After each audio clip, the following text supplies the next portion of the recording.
everyone, my name is Sadgi, and two words I would use to describe myself are introspective and bubbly.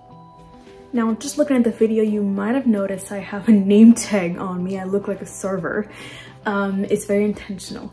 I wanted to speak a little bit about my name. A little cool fun fact about me is that I have an original name. Being Haitian, usually girls' names always end with A. But when I was actually born, before I was born, actually, my mom wanted to call me Anastasia, and which means, you know, gift from God. And after the birth story, she was like, this is not a gift. So she decided to just switch that and give me an original name.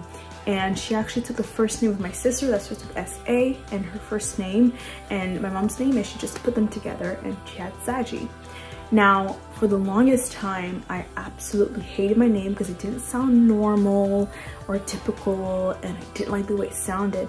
But it wasn't until years later, like last year, a woman who's from India had told me that my name in her language, in Urdu, actually means naive and innocent and pure. And it's so cool to know that my name actually has a story, and that I now get to walk that out in my daily life. Now, despite learning about my Persian heritage in my name, I am not Persian or Indian or East Asian or any kind of Asian. I'm actually Haitian.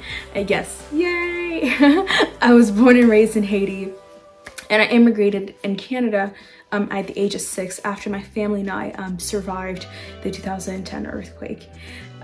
Coming to Canada has been probably one of the most life-transforming events in my life.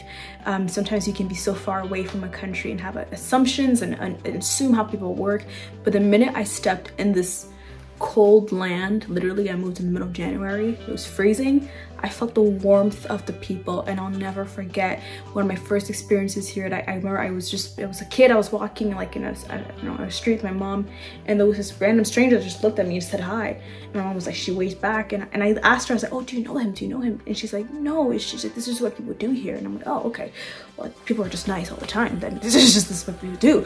But I love the warmth that people have here, and I'll forever carry that in my heart. Thank you, Canada. And speaking of the heart, I've moved around from city to city, but now I find myself located in the city of Ottawa, right in the heart of politics and business of Canada. I do study political science, maybe that's why I'm very passionate about such things, but one thing I really saw that was just so heavy in Ottawa is that there were opportunities knocking at your door constantly. And recently I actually got to jump into one of those opportunities, is that I got to work as a tour guide in the House of Commons and in the Senate, and that, my friends, was amazing. Having grown up in the world of entertainment, you know, I grew up dancing and performing, it always feels like it's a natural duty of mine to have to share anything that I learn, and so I live to do that, and that's why I'm actually the host of the Black Sheep podcast. I'm also a life coach for young girls, 13 to 17 age-old girls. I'm a singer. I recently put out my first single, Hope. I am a dancer. I'm a poet. I love anything arts and expression, and I'm very passionate about social justice and politics.